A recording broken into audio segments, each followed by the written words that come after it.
Alors bonjour à tous, aujourd'hui on va voir comment vous servir de votre élastique dans votre piscine et comment il peut être réellement un accélérateur pour votre progression en crawl. On va voir comment un nageur qui fait 3,55 au 400 mètres nage libre peut vous aider à nager plus vite dans votre piscine avec Nathanaël. Donc le problème avec un élastique très tendu, très court comme ça, qui mesure 2 mètres, ça va être que la tension va être très forte et que du coup les pieds vont couler très vite. Ça va être très difficile. Donc ce que je vous conseille, si vous avez la possibilité et que vous avez une piscine un peu plus grande que 4 mètres, c'est de prendre un élastique ou même 2 élastiques, l'un accroché à l'autre, un peu plus souple pour pouvoir nager plus facilement et mieux surtout. Donc le problème qu'on a avec un élastique, c'est qu'on va avoir automatiquement les pieds qui vont tomber vers le fond de la piscine et qu'on va, vu qu'on est fait du surplace, on va pas avoir la sensation de glisse. Deuxième chose, c'est qu'avec un élastique, vous ne nagez pas réellement sur place et c'est une bonne chose d'ailleurs, car vous allez pouvoir, grâce à ça, pouvoir évaluer vos progrès. Quand vous nagez le crawl, vous prenez de l'eau avec vos bras pour avancer, pour accélérer, pour vous réaccélérer entre chaque mouvement.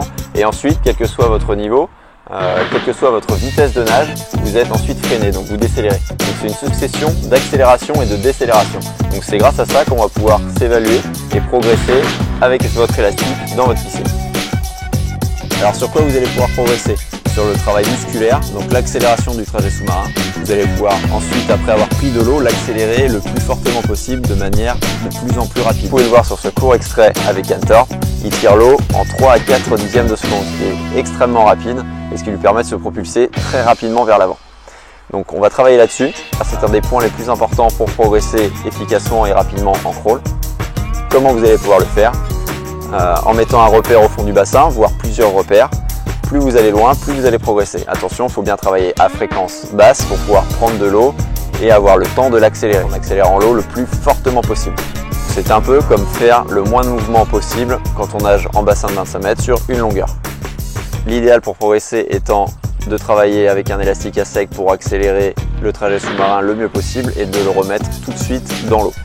Qu'est-ce que vous allez pouvoir obtenir justement en bassin? C'est une accélération du trajet sous-marin plus forte qui va entraîner une meilleure glisse. Donc cela veut dire qu'avec une fréquence identique, vous allez nager de plus en plus vite en gagnant à chaque coup de bras quelques centimètres chaque semaine.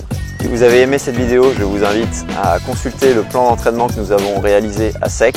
Avec la Swim Academy, nous organisons un stage moitié mer, moitié piscine pour progresser au mieux sur votre crawl et nager plus rapidement en eau libre.